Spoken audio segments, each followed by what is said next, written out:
আবৃত্তি করছি উপমা লেখা আমার একটি স্বরচিত কবিতা।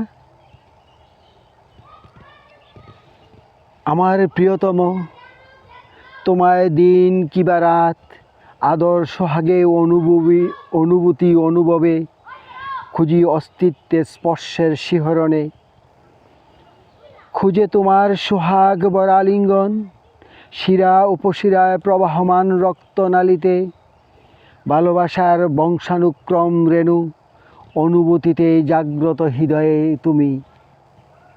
ভোরের মিষ্টি শুভ্রতায়, ফুলের সুবাসে বাসমান দেহাবব, সাবলীলভাবে আমাকে স্পর্শ করে।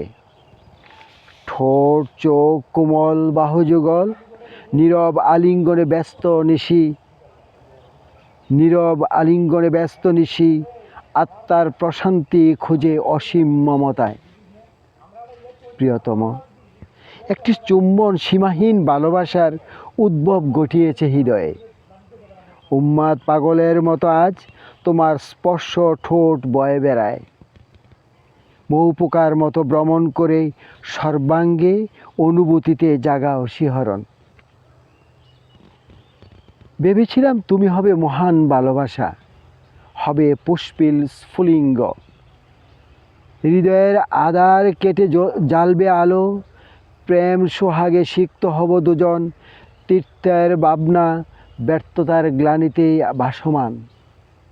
বলেছিলে উপমা উপাধি, সেই প্রিয় সম্বোধনটি বয়ে চলেছি ভীষণ কষ্ট নিয়ে।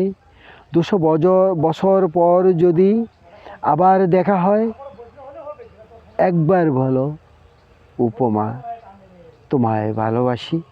শুধুই একবার শোনার জন্য প্রতীক্ষায় রব মোরের শতবর্ষী বটবৃক্ষের নিচে। ধন্যবাদ।